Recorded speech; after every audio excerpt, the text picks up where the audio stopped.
여러분 안녕하십니까? 진성호입니다. 자, 조국 전 장관의 부인 정경심 동양대 교수. 지난 22일 재판이 열렸습니다. 그런데 이 자리에서 검찰이 충격적인 정경심 씨와 조국의 조카, 오촌 조카 조범동 씨 간의 문자 메시지를 공개했습니다.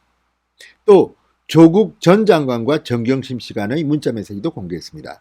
자, 이 문자 메시지를 보면 상당히 충격적입니다. 아마도 검찰이 정경심 씨의 휴대폰을 입수했나 봅니다. 그러니까 이런 문자 메시지가 나왔겠죠.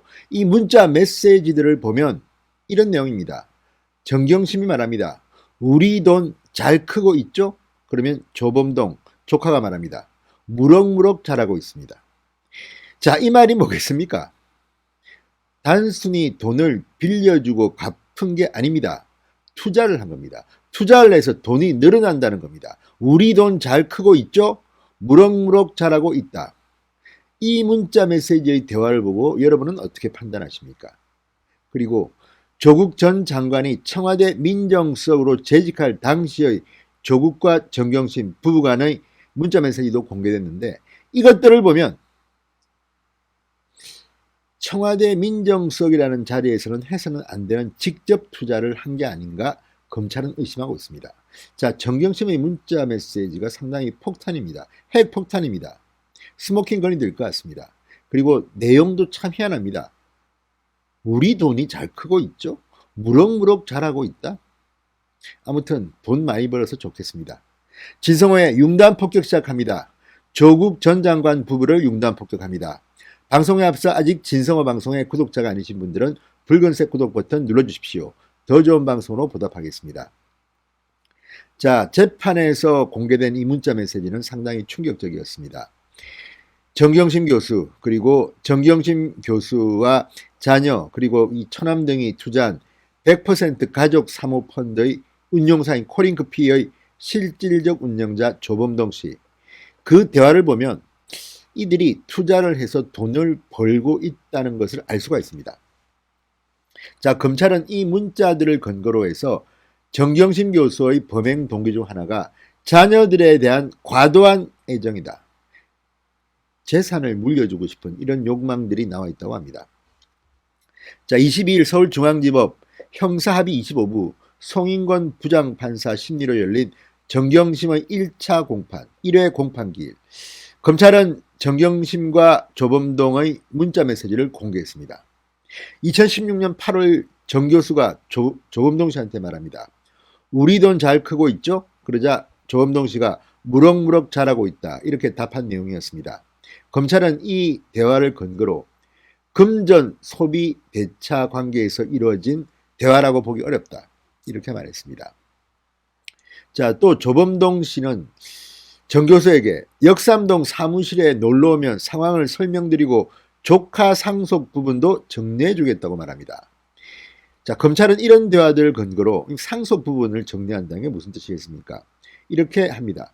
본건 투자가 자녀들에 대한 부의 대물림 수단의 의미도 있었음이 확인된다. 부의 대물림은 피고인과 조국, 남편 조국의 공통 관심사에 해당함이 명백하다. 사모펀드 비리가 자녀들에 대한 부의 대물림 수단이다. 이렇게 설명했습니다. 입시 비리는 학벌의 대물림이었고 자녀들에 대한 피고인의 과다한 애정에서 비롯된 것이다. 피고인의 과다한 애정은 사모펀드 입시 비리 범행을 관통하는 주요 범행 동기 중 하나라고 강조했습니다. 원래 이런 재판에서는 범행 동기가 중요합니다. 그런데 이 사모펀드 의혹, 여기에는 자녀에게 부를 물려주기 위한 그런 동기가 있다는 뜻이 되겠습니다. 검찰은 정경심이 작성한 파일을 증거로 제시했다고 합니다. 자, 2003년 직접 투자를 통해서 이익을 크게 보기 시작하면서 주식 투자에 관심을 가지기 시작해서 조국 전 장관이 청와대 민정수석이 된 이후에도 백지 신탁을 하지 않고 간접 투자를 가장해 직접 투자를 정경심이 하게 됐다고 강조했습니다. 자, 2018년 2월 정경심과 이 조범동 씨의 대화 메시지를 공개하면서 정경심 교수가 조범동 씨에게 준 돈이 대여가 아닌 투자임을 스스로 인정했다고 검찰은 주장합니다. 검찰이 제시한 문자 메시지에는 정경심 씨가 조범동 씨한테 이렇게 말합니다. 우리가 투자하기 시작한 게 만 2년이 넘은 것 같아. 이런 내용이 담겨 있다고 합니다. 우리가 투자를 시작한 게 만 2년이 넘은 것 같아. 2018년 2월입니다. 2018년 2월은 조국 전 장관이 청와대 민정수석으로 재직할 당시입니다. 그런데 투자하기 시작한 게 직접 투자를 하고 있다는 그런 의미로 해석될 소지가 있습니다.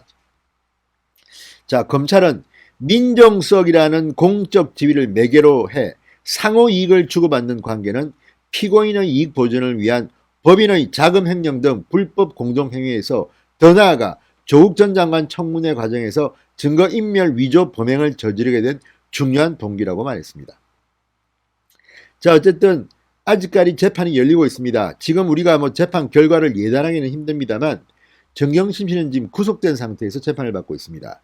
그것은 법원이 판단할 때도 정경심 씨의 여러 혐의가 엄청나게 많습니다.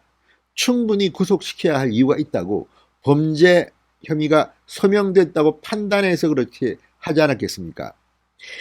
뿐만 아니라 송인건 부장 판사 너무 정경심 씨 측에 편파적으로 잘해준다는 비판도 한데 들었습니다. 검찰이 이에 반발해서 항의하게 됐습니다. 굉장히 긴장감이 감돌았습니다. 그렇지만 그런 송인건 부장 판사조차도 얼마 전 정경심의 보석을 허가하지 않았습니다. 시기상조라고 했습니다. 자, 어쨌든 지금 재판은 이제 진행되고 있습니다. 1차 공판기일이 끝났을 뿐입니다. 그렇지만 첫날 이미 공개된 문자 메시지를 통해서도 정경심 교수는 상당히 충격을 받았을 거로 보입니다. 정경심 씨 핸드폰이 뚫렸네요.